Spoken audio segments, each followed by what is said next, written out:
Pemirsa, berdasarkan keputusan Presiden Republik Indonesia nomor 12 tahun 2020, penyebaran Corona Disease 2019 atau COVID-19 telah ditetapkan sebagai bencana nasional. Penyebaran virus corona ini sangat cepat, bahkan sampai ke lintas negara. Penyebaran virus corona yang telah meluas ke berbagai belahan dunia membawa dampak pada perekonomian dunia, baik dari sisi perdagangan, investasi, dan pariwisata. Dampak ini tentu saja dirasakan oleh masyarakat yang menggantungkan penghidupannya di sektor-sektor tersebut.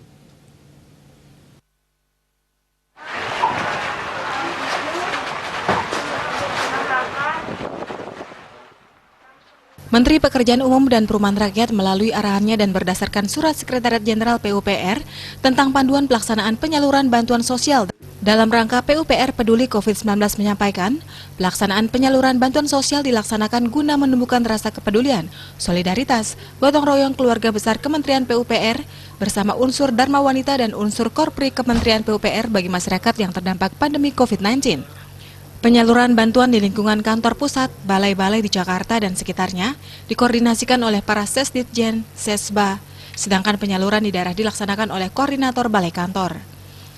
Kegiatan penyaluran bantuan sosial dalam rangka PUPR Peduli COVID-19 dilaksanakan serentak pada hari Kamis tanggal 30 April 2020. Dan bantuan ini bersifat sukarela dari seluruh pimpinan dan staf Kementerian PUPR di seluruh Indonesia. Untuk di Provinsi Bali, kegiatan penyaluran bantuan sosial dilaksanakan serentak sesuai dengan arahan Menteri PUPR yang tersebar di 6 kabupaten, yaitu Gianyar, Tabanan, Jembrana, Karangasem, Buleleng, dan Glunggung, serta BPBD Provinsi Bali.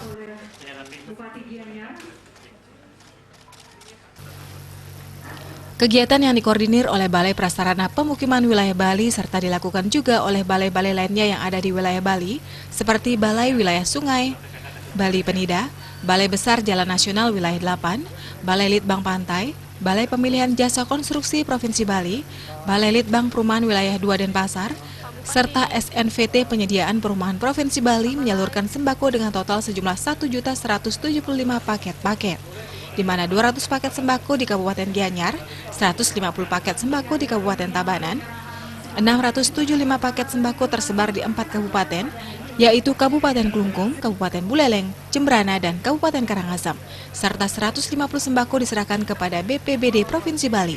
Tim Liputan melaporkan.